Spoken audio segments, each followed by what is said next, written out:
Kinilala naman ng National Anti-Poverty Commission ang mga programa ng pamahalaan na nakakatulong sa paglaban sa kahirapan sa bansa.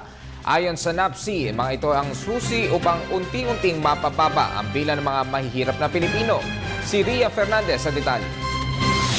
Kaisa ang Pilipinas sa layuning puksain ng kahirapan sa buong mundo. Dedikado para sa mga biktima ng matinding kahirapan ang wreath-laying rites na ginanap sa Rizal Park umaga ng Biyernes.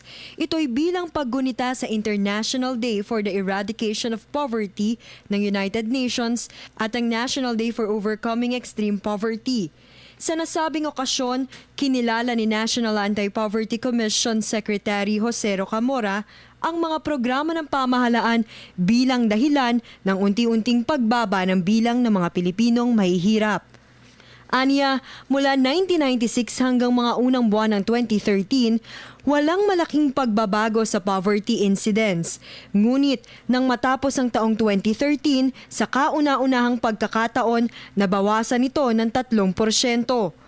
Malaking tulong sa pagkamit nito ang mga programa ng pamahalaan. Ipinagmamalaki ni Rocamora na mahigit 5 milyong Pilipino ang biniyayaan na ng libreng PhilHealth membership.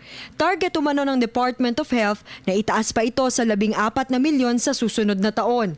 Malaking tulong din daw ang Pantawid Pamilyang Pilipino Program of 4Ps kung saan nasa 4 na milyong may hirap na pamilya ang tumatanggap ng 1,200 piso kada buwan bilang pandagdag sa kanilang kita.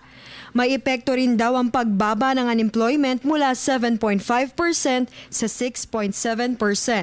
Naniniwala si Rocamora na mas mababawasan ang bilang ng mahihirap na Pilipino pagdating ng taong 2016. Yung good news sa ekonomiya natin, basta lang masussustain yung above 6% growth ng ekonomiya, papalo at papalo yan sa poverty.